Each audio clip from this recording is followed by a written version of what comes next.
Week 14 of the NFL season ends with a Cincinnati Bengals win over the Dallas Cowboys on Monday Night Football and a check-in on seed 1 through 16 in each conference as we sit here heading into Week 15, coming at you right now. NFL analyst Brian Peacock and former NFL scout Matt Williamson bring you expert NFL analysis every day in less than 30 minutes. Get an inside look at the NFL on the field and in the front office with elite breakdowns to next-level analysis and in-depth information only for the real NFL fans. This is Peacock and Williamson, and it starts now.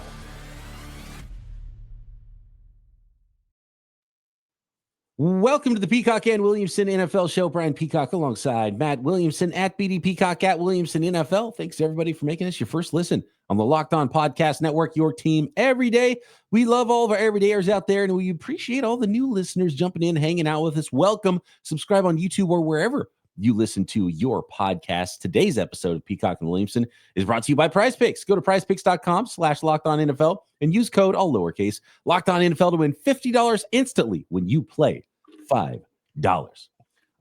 Week 14 in the books now, and it was a Cincinnati Bengals win 27-20 over the Dallas Cowboys to complete Week 14 on Monday Night Football. Another vintage performance from Joe Burrow. Chucked it 44 times, and really what it came down to is the Bengals defense was able to keep a team under 4 touchdowns in a game. And guess what? The Cincinnati Bengals won 27-20, 369 yards passing, 3 touchdowns, was an interception from Joe Burrow, but another vintage performance from Joe Burrow. And the defense held up this time, was able to beat Cooper Rush's Dallas Cowboys.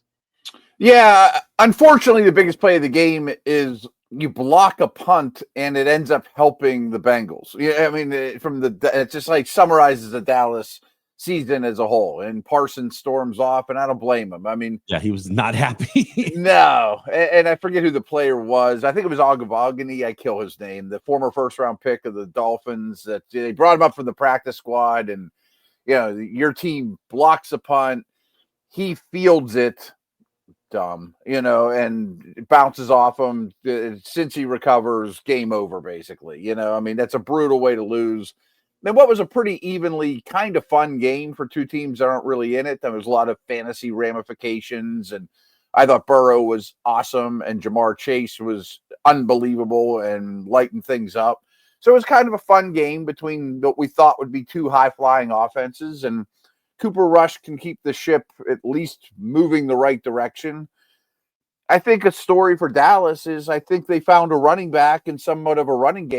Rico Dowdell to me would take me out of any consideration for GT in the first round. Every mock draft I've ever seen has a running back going to Dallas. I would not take that route with their other needs. They had a bunch of O-line injuries, but CeeDee Lamb got his. The tight ends got involved. I didn't think this was a terrible game for Dallas all in all, but they did lose Overshown to what looks like a really bad knee injury, or at least a season ender, and hopefully that doesn't go into next year. He's one of your few building blocks. And as you open the show, this is the Bengals. If the defense can actually hold a team to under 30, they'd have a lot of wins because Burrow's unbelievable and so are their weapons. Yeah, Overshown's been their second best defensive player this year, right? After Micah Parsons. So that's a rough one for the Cowboys and what's been a rough season. Now at 5-8, the Bengals also at 5-8 here after Week 14. Real quick on the blocked punt, and after the game, it was kind of funny. Troy Aikman's like, well, I didn't want to be the one that was going to bring up Leon Lett. And of course, they had to go to that and show the replays of that later. And it's like, yeah, man. Igbenogany, rough career for him as a former first-round pick, first with the Dolphins, and now at the Dallas Cowboys. Rico, do you think Rico Dowdell is enough? I mean, 18 for 131 is nice, but that's enough to change your first-round plans for the Dallas Cowboys? Yeah, I'm not. I mean, I think you're in the camp. I know you're in the camp, but first-round picks at running back isn't the best thing, especially. Enough to sell me, yeah. Yeah. I mean, if it's the Chiefs, I could understand it. I'll take a first-round running back as the cherry on top, but not as the Sunday. From what I understand, this is just a fact, this is an awesome running back draft that I would go with like a Dowdell and maybe a 220-pound third-round pick, whoever that is. That would be my approach to fix the running game. And maybe invest in Zach Martin's replacement in the second round or Yeah, something like that, you know? that's the problem is you're going to spend a top 10 pick on a running back too. And it's like, Right. Dallas Cowboys, okay, take a running back, but top 10 with the other needs you have on the roster. And there's a lot of things you got to fix. And when you start taking a running back top 10 and in the first round, that means you're not drafting defensive linemen, offensive tackles, and things like that could really turn things around for your team and really build that foundation in the first round because you're taking a running back instead, as good as a prospect as he might be. So, yeah, and he is going to the Dallas Cowboys in every mock draft just because that's the easy slot. And a lot of times with the mock drafts, it's like, well, this is really the only location because it's the easiest one because they don't have a running back. And so you never know. Maybe a team with a good running back takes a running back. And obviously we got plenty of time to talk about mock drafts, but a lot more than just running back, I think, ails the Cowboys, even though I think they still should dip into that market at some point in the offseason. I was shocked they didn't do more last offseason. I mean, doesn't have to be Derrick Henry. I mean, but more than Ezekiel Elliott needed to be added to the mix at his age. I mean, he doesn't even see the field anymore. I mean, bring in somebody of consequence. But I don't know. We kind of are going around the league today and just kind of doing some big picture thoughts or just a nugget on every team. Could you see either one of these teams competing next year? I think they both will expect to compete next year. Yeah. Right? And for the Cowboys, by the way, CeeDee Lamb kind of struck first and had the touchdown. But if you're playing fantasy, you mentioned the fantasy angle. Got to mention Jamar Chase's 14 catches for 177 yards and 2 touchdowns. That probably won a lot of weeks and got a lot of teams into the playoffs in their fantasy leagues. So that's not going to be a problem. That's if you're looking for off-season plans, they got to figure out how to pay Jamar Chase, right? And there's big money there and not going to be big money probably for T. Higgins, who probably goes. And so how do you build around Joe Burrow? And you got to point to Trey Hendrickson and figure out how to keep him. And obviously the work to be done on the defense for the Cincinnati Bengals, because Joe Burrow can put up 27 points for you. You just got to keep the other teams under 27 points if you're the Bengals. I don't know which one of these teams I'd rather be in charge of in the offseason. Like they both have some things. They both had big expectations coming in. I don't think there'll be a coaching change for either squad. You get Dak back and you have some pieces there. You also got to pay Parsons. That's kind of like your Jamar Chase comparison. Obviously, Burrow would be the biggest, asset of either one of these teams, but Dak's no slouch. I mean, I just look at that Bengals defense and think they might need 6 or 7 new starters. And that's not built in a day, And if Higgins leaves, I just created another need. And the O-line, Burrow got beat up last night. That O-line's not great. I can see both. I can definitely see Cincy going backwards. The question is, where, and we saw this last offseason already with the Dallas Cowboys. It's like, okay, well, can you spend any free agent dollars on outside free agents to help your team? So if not, you're just kind of going through the slow grind of the process and hoping the players you draft are able to help out quickly. And otherwise, there's not a lot of quick fixes for the Dallas Cowboys. And who knows, maybe it's head coach. Yeah. I mean, maybe they would make a change. I don't think the Bengals will. It's been a disappointing year for both, but I also think if Dak would have been healthy for 17 games, maybe Dallas is in the playoff conversation right now. Start with the AFC side of things, Matt, with the number 1 seed and is the Kansas City Chiefs right now, who keep finding ways to win football games. And there's an art to that. Like I know that the stats nerds, and I'm into stats as much as the next guy, will tell you 1-score games are bound to regress to the mean. Well, I've gone through this for my lifetime with the Steelers, and they're the biggest outlier ever. But I also think that it's not an accident that the best teams in 1-score games are Brady and Belichick, Mahomes and Reed, Roethlisberger and Tomlin, Lamar and Harbaugh. Like there's an art to winning these close games. Now, you're not going to block a kick or have one botch a snap. I mean, there's some luck involved with what the Chiefs are doing too. And I think this is the worst team in Chiefs memory, but I'm not counting them out at all. I mean, I think there's a lot of holes and flaws with this team right now.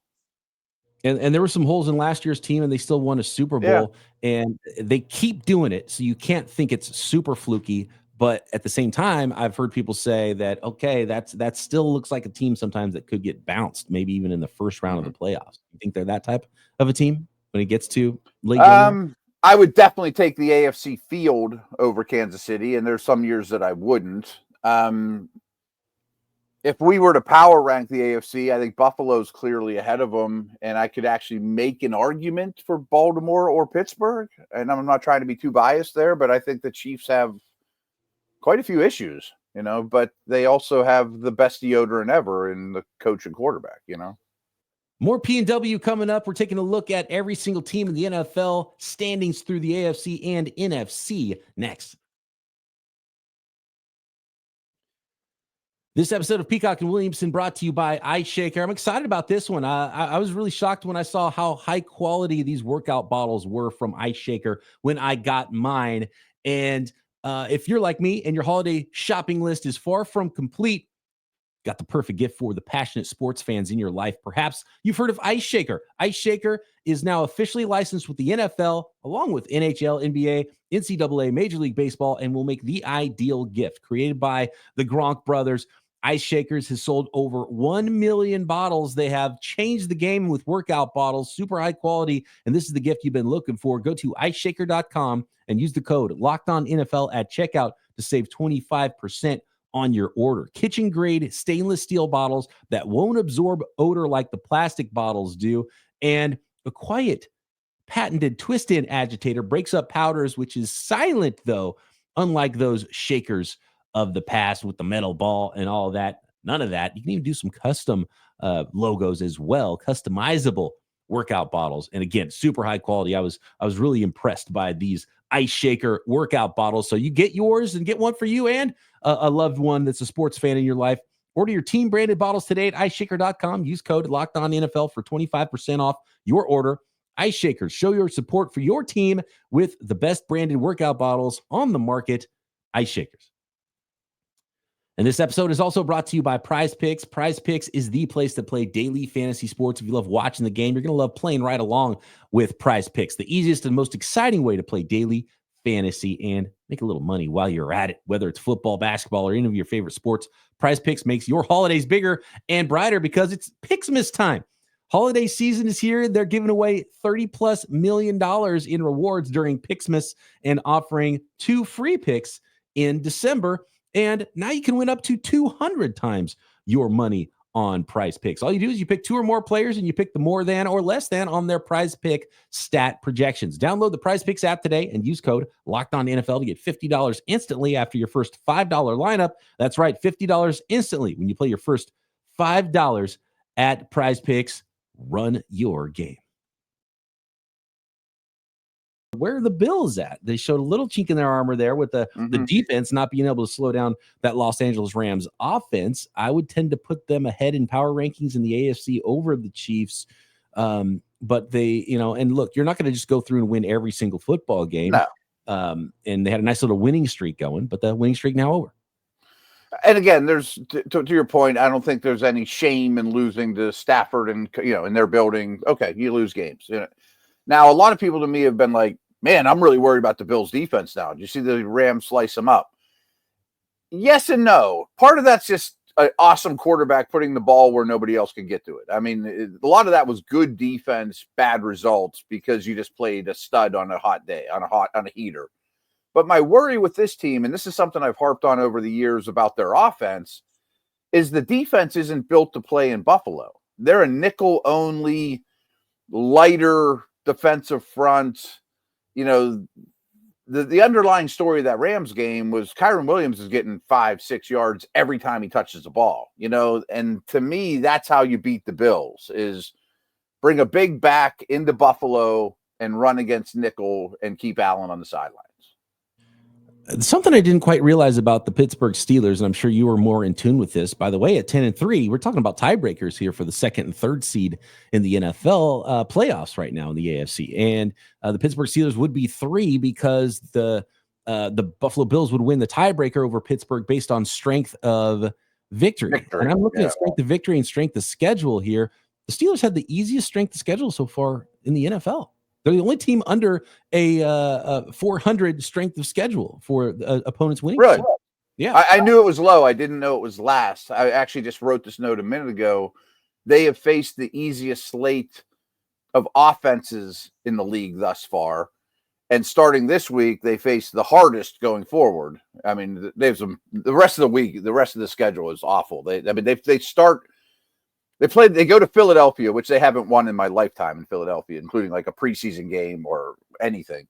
They go to Philadelphia Sunday, and then they have these 3 teams in 11 days. They have to go to Philly, to Baltimore, host Kansas City on Christmas here. I mean, in 11 days, you got to play those 3 games. I mean, that's a gauntlet. But they have a lot of money in the bank. They got a 2-game lead over the Ravens right now. So really, if they beat the Ravens or the Bengals to finish the season, they probably win the division.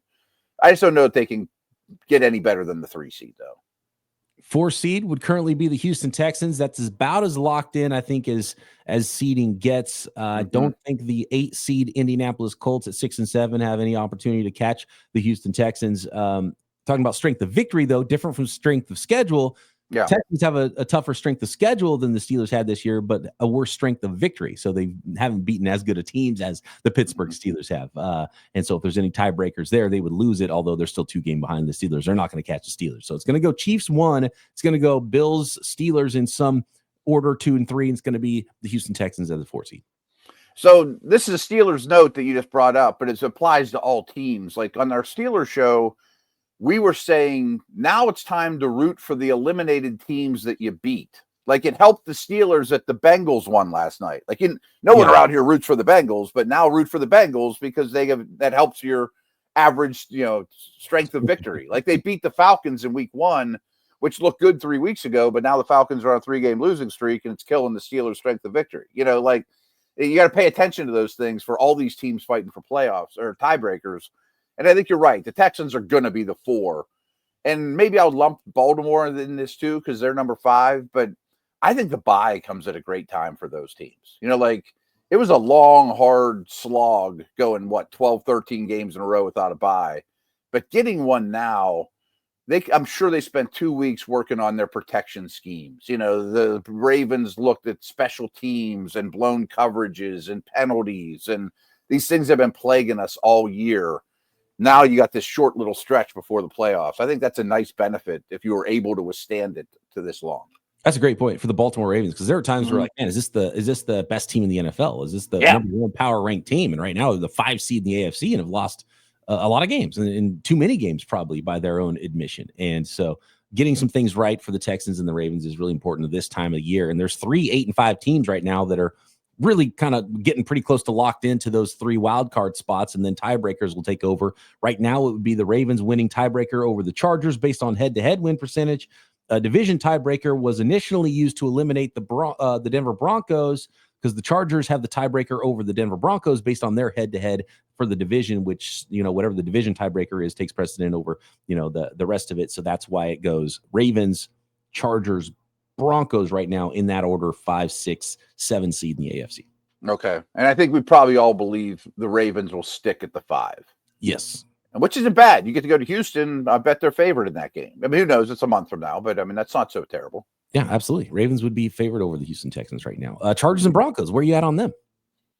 I think both of them can be lumped together in different degrees. You have your quarterback, you have your coach. That's a great start. I think all those Knicks is firm. It's Herbert and Harbaugh and Peyton, obviously, but it's been a very successful rookie year. And overall, I think both those teams have a lot of physical toughness. I think they have edge pass rush. They have defense, but they're still lacking. They're still needing an offseason. This is a successful year for both. I didn't project either to be a playoff team. I think they firmly belong as one of the top 7. And I think they need, T. Higgins to go to L.A. or a first round something, and Denver's a little short too. They just don't have enough to make noise. The next group of teams here are the teams that are, let's face it, are not going to make the playoffs, but have not been officially eliminated. And we've already talked about the Bengals, who are the 10 seed that are one of those teams. And right above them are the 2 6 and 7 teams in the AFC, the 8 seed Indianapolis Colts, the 9 seed Miami Dolphins. Can they make a run here? Colts are another one that I hope figures out a few things at the bye, and maybe namely the quarterback and how to best use them and make his life as easy as possible. But I think they're in a pretty good spot overall.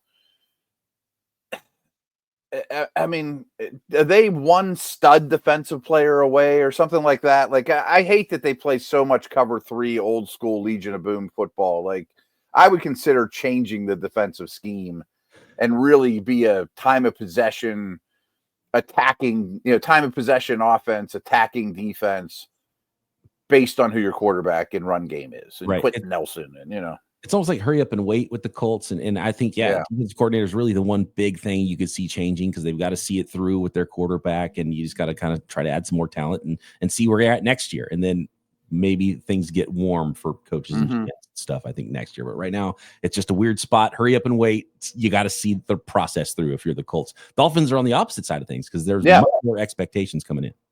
Yeah, and they have the Tyreek contracts and giving Waddle money and Tua and pushing all their chips in. And I go back to the same thing over and over with this team. They're actually playing really well. And Tua in their passing game is playing really well. Like, I would not mess with that at all. But, Wig and I have been joking about this every Friday, that there are a bunch of Ferraris and they need some dump trucks. Go get a guard. Go get a defensive tackle that's 330 pounds.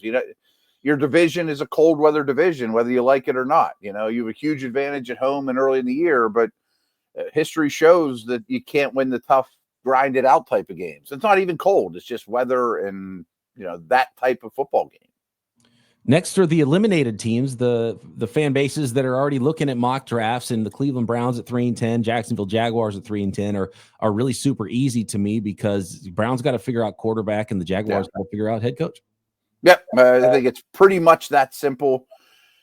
I just wonder, how much is that going to hurt the Browns? Like, do they have to trade a Myles Garrett? I know that's aggressive, but I mean, is it going to get to the point where we made such a mistake with Watson, we're going to have to give up good stuff just to get out of that hole?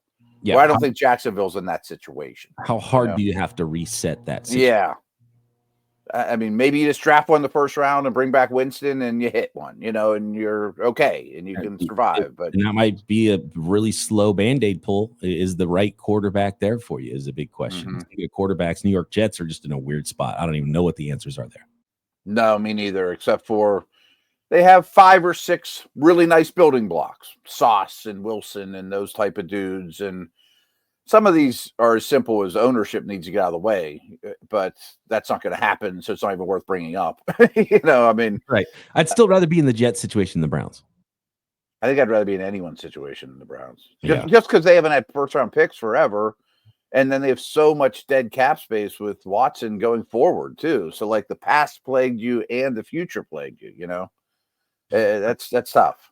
So finishing up the AFC, looking at the top of the draft, Las Vegas Raiders would be picking number 1 right now. Shedeur Sanders kind of flirting with the Raiders. He was in Las Vegas, showed a picture of the stadium, and he's going to be a popular one in mock drafts as well, going to the Raiders and early in drafts. So we'll see how that goes. The Patriots, again, are kind of like the Colts in that, okay, see the course through. They're a year behind where the Colts are, but rookie quarterback, looks okay, and keep adding talent. So that's an easy, slow build there. And then the Tennessee Titans are at 3-10 and the 14th seed right now. Yeah, I don't know enough about the draft, but I don't love that. Oh, we'll just take Shedeur Sanders and he'll solve everything. That sounds like a path to the problem. I mean, he's not Andrew Luck. He's not Laura. He's not. I don't love either. And even the quarterbacks that we think have generational talent, it's difficult. So just being like, oh, here's a guy and his name is familiar, so he's going to fix everything. It's not quite that simple. No, I think the Raiders are destined to be bad for a while. I don't think the Patriots are, though. I mean, I kind of think like they found their Justin Herbert, and if they can build around them, it's all up from here. The Titans, I don't know. I mean, I didn't love the coaching hire and then going all in free agency, thinking that you're close, and kind of misevaluated what you are. But I think you need to run it back another year, probably with Levis. But I bet a year from now, you're Levis plus competition is what I say. Yeah. Something else like somewhat significant competition. That would be great. But veteran or young player doesn't matter. I mean, I was going to say Winston, but they're like the exact same guy. They are, yeah.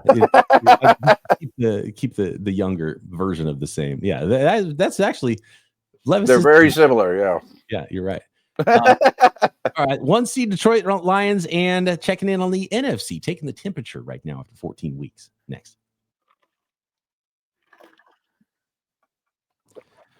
This episode of Peacock and Williamson is brought to you by FanDuel, America's #1 sports book. And you can get ready to tackle the NFL action right now on FanDuel, because right now new customers can bet just $5 and get $150 in bonus bets if you win. The FanDuel Sportsbook app gives you everything you need to place live bets on the NFL all in one place. So when you get a hunch in the middle of the game, you want to check the latest stats, live play-by-play, maybe place some bets on NFL games, maybe NBA, NHL games, any sport out there, you can find all of that action at FanDuel. All you got to do is go to FanDuel.com or download the app to join today. You'll get started with $150 in bonus bets if you win your first $5 bet.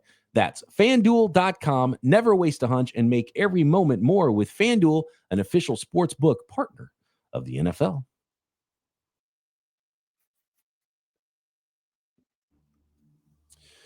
Detroit Lions. The one thing I would say about the Detroit Lions, who are cruising right now as 1 seed in the NFC at 12-1, they would still probably be my #1 power ranked team in the NFL over all of the AFC teams.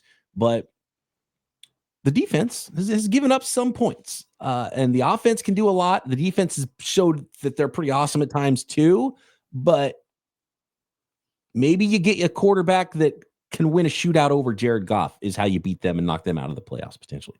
Yeah, I think that just the defensive injuries are overwhelming to me, and they're making it work, and they can outshoot everybody.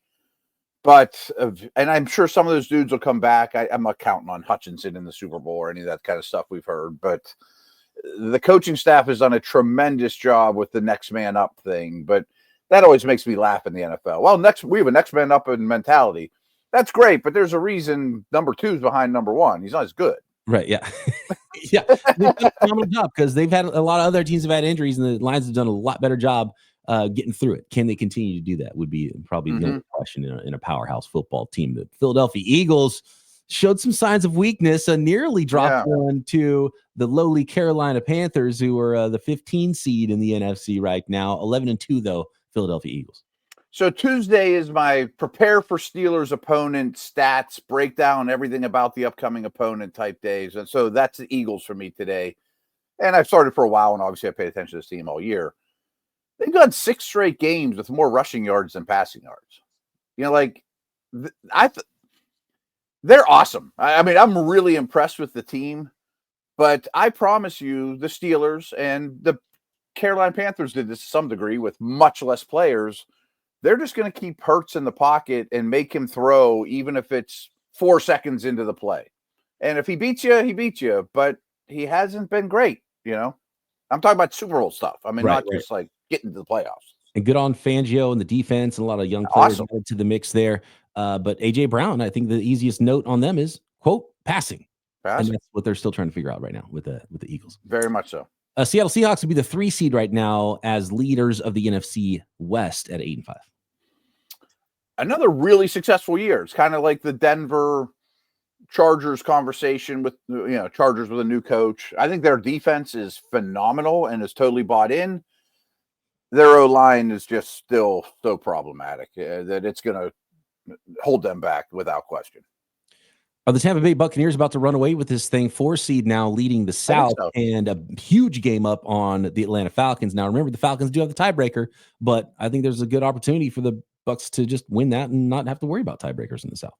Yeah, and they've had a nice little run here of 2-3 years where they've been a highly competitive playoff football team, and they're not super old. I think they're built to run it back, and maybe they could add one big piece on defense or something and go from there. But I like where they're at overall. A quick teaser for later on in the week, or maybe this is an off-season conversation. I saw a graph about EPA quarterback efficiency ratings versus cap numbers that they're being paid. And there's really only 2 middle-class quarterbacks that exist in the NFL. And it's those last 2 teams. It's Geno and it's Baker Mayfield.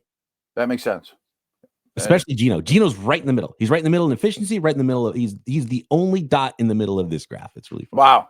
That adds up. And you're happy about it, but you're not thrilled about it, Minnesota Vikings sitting there at 11-2, and they're like, what the heck we got to do? They got to go win their division to get in one of the top 4 seeds in the NFL, and they're in the NFC. And I don't know if they're going to be able to do it. I'm buying in more and more. I think that this is a tremendous coaching staff with some big time players. I'm not saying they're going to win the Super Bowl, but I've kind of been, they're a nice story. Oh, good job. I think they're a contender. I mean, there might be 7 or 8 teams that I could write a story could win the Super Bowl, and I think I'm including the Vikings now. You have no choice but to buy into what the Vikings are doing. Yeah, right. A good team. They have proven it week after week now. Green Bay Packers are proving that they're a really good team, at maybe a step below the Vikings. They're 2 games back now, 9-4 behind those Minnesota Vikings. Yeah, I wish Love was a little further along, but I still have a lot of hope for him. Also, a well-coached team. They just lost to Detroit, but I don't think that there's a lot of shame in that. They showed they can hang with the biggest dog on the block. So, bright future. I think that they're trending the right direction as a franchise as well. Lions, Eagles, Vikings, Packers, and then a line with the rest of the NFC teams, right? What's that? I'm sorry. Lions, Eagles, Vikings, Packers. Top group, then a gap to the next group of like Seahawks, Bucks. We're talking Washington Commanders right now would be the 7 seed. Yes, but I'd have a gap between the Eagles and number 3. So I think those two stand alone. Gap. Okay, so then those next two. A gap between the 11-2 Eagles and 11-2 Vikings. No respect for the Vikings. You just said you believe, and then you don't quite. I know, but they lose a 7-game series every time to the Eagles, to me. Don't look now, but it's tenuous. The Commanders, there are scenarios where they don't hang on to that 7 seed. I thought it was kind of locked in a few weeks ago. 8-5 now. They've got the 7-6 Los Angeles Rams nipping at their heels. Then you have a bunch of 6 and 7 teams like the Falcons, Cardinals, and 49ers to follow. I'm not certain Washington's going to hold on. I mean, I think those West teams might be playing better. They need some bounces and some tiebreakers, I would imagine. But I still think that Washington's somewhat of a fragile build that's out kicking their coverage this year. Jump to Atlanta. I think you got to go to Penix really soon. And they're another team that isn't as physically tough as I would like, especially on defense, so especially if you're going to be using a young quarterback. Who did I miss in between there? It's the Rams that are at 7-6. So 8-5 Commanders, then only 7-6 teams the Rams. Everyone else is under 500. 6-7 Falcons. You mentioned. I agree with you. I was giving Kirk the benefit, giving him one more week, and nope, you got to make the change. You got to make Michael Penix now. I don't think they will, but I think that's the best thing for now and the organization. I don't think the Rams are. They're a different team when they have Stafford, Kupp, Puka. Yeah. Can that remain? Then okay, I'll buy it. The Rams, but I still think they've got some problems stopping teams on the defensive side of the ball. They got some nice young pass rushers, but they can't stop the run. And I would still pick the Commanders. They have the 1-game lead, so that makes it a little bit easier. I just think it's going to be one step forward, one step back for the Rams going forward. But they do have that offense, and they just proved they can beat a really good football team in the Bills. So as long as they can stay healthy on the offensive side of the ball, maybe win some shootouts the rest of the way. But the West just might beat up on each other. Yeah. I used to think the Rams they beat bad teams, they lose to good teams. And I still lean that way, but their best day is as good as almost anyone's. Just how often can you get it, Yeah. The Cards were a good story, and then now they've lost 3 straight games, and I think they're just not quite there. They've got a lot of work to do on the defensive side of the ball. Keep going back 100%. To the lab, come back even stronger, and be a scary team probably in 2025. I think they're just kind of going to fade here. The 49ers have an opportunity to do the opposite, get a little bit healthier, might get some more guys back. McCaffrey's not going to be coming back, but at some point, Bosa is going to hit back on the field. They might get Dre Greenlaw back. They got Talanoa Hufanga back last week. And so really banged up football team, but there's some players that really haven't been able to give them a boost this year. They might be coming back at the right time, showed signs of life against the Bears last week. Big wins for the Rams, big wins for the 49ers. They play each other this week. Niners, we can I put it this way on Locked On 49ers. It's going to be mock draft Monday if they lose Thursday night to the Los Angeles Rams. So it was a big one for the Niners. I 100% agree with both those AFC or NFC West analysis on the Cardinals and Niners. 100%. What are the New Orleans Saints? I feel like they've done so much pass damage that this is going to be a long build and just a weird thing going forward. It's hard for me to see the puzzle pieces coming together with this team anytime soon. And the quick question is, do you run it back with Carr, or do you really go tank mode and dump everybody? Would the Giants give you a pick for Carr, or the Titans like we talked about? You know what I mean? Yeah, would like a Bill Belichick team say like, okay, I need a veteran quarterback, a tough guy that I can trust and to start this thing wherever he goes, which could be the New York Giants. Does he trade for Carr and the Saints go just in the tank? Which totally. Take wouldn't all be the bad. this season. Go get the number one pick next year. Maybe it's a better draft class in 2026. I don't know. I have no idea if there's any. Arch Manning is always the name just because he's a Manning. Is he the savior of the Saints? Right, the Manning. I mean, come on. If you're the Saints, if there's a player to tank for, how about a Manning? But it seems like this upcoming year would be a great time to eat your salary cap vegetables too, and right, exactly. get that all. I think that's the plan. I don't know if they would do that, but it's not how they're wired. Right. But it would be smart. Dallas Cowboys, we already mentioned they're the we went into that right now in the NFC, would be picking 12 in the draft. And then Chicago Bears losing a whole bunch of games now. And they didn't get the interim head coach bump. They already got the Thomas Jones bump, Thomas Brown bump when he became offensive coordinator. Didn't work as a head coach bump there. They're at 4-9 and going the wrong direction and looked awful last week. They don't get lumped in with like the Jets as bad ownership teams, but they probably should because they make the same mistakes over and over. Yeah. And we talked about this just, real recently, is this the best head coaching job? I'm like, yeah, if you let me draft linemen, if I can just draft, sign and draft a bunch of linemen, then this is a potentially great job. But you have to now, right? You got your quarterback. There's no more weird stuff to be done. Right. I mean, I want a defensive tackle that is hard to move, and I want guards that are Quentin Nelson-esque, Let's finish this up. Carolina Panthers with the 15 seed in the NFC, going to be drafting high again. But they're building momentum, though. I mean, you have a first-round pick to utilize. It's going to be a high pick, and you probably feel better with Bryce Young playing well recently. A lot better right now than you have in a while if you're a Panthers fan. Yeah, and even like Derek Brown comes back. I mean, he's not a superstar, but he's probably the best defensive player. If I could have a heavy defensive offseason, this might be a 500 team next year, and then we'll see where we're at. I think you have a head coach too. Potential top 2 pick in the NFL draft for the New York Giants here. They are in the caboose. Only team still eliminated from playoff contention officially in the NFC. They remind me of the Jets too, because Lawrence and Andrew Thomas and Neighbors is a lot like Garrett Wilson and, Sauce. And they have some good young dudes they've drafted that they could build around, but they just continue to screw it up. And I think a lot of that comes from the top. That's why I just think that, obviously Bill Belichick used to work for the Giants. Bring Belichick in. They've got pieces on defense. He'll have the defense playing immediately. I hope he lands there. You don't spend the pick on a quarterback. You spend the pick on the top corners, some good corners in this draft, offensive lineman, defensive lineman, whatever it is. Mm-hmm. You go get a veteran quarterback. Maybe you draft another quarterback in later rounds to try to develop behind someone like Derek Carr, whoever you're able to trade for and get in there. That's the vision I have for the Giants. Will they go that route? I have no idea. I mean, kind of like the Russell Wilson reclamation project. You could do that with a Carr or somebody like that. I mean, just get him out of a terrible environment, get him a great environment, go from there. All of a sudden, we're 10 wins and we're good on special teams and we don't turn the ball over and do dumb stuff, and hire Belichick and he interviews every Giants employee. I mean, the guy that mops the floors, it's been there for 50 years. The guy that tapes ankles. You're not doing your job well enough. You're gone. This is my show now, That is the glance zoomed out at the NFL after 14 weeks of the season. Let us know what you think. Get those mailbag questions in this week. At BD Peacock, at Williamson NFL. Drop a question in the YouTube comments. Subscribe while you're there. Matt and I back tomorrow right here. Peacock and Williamson.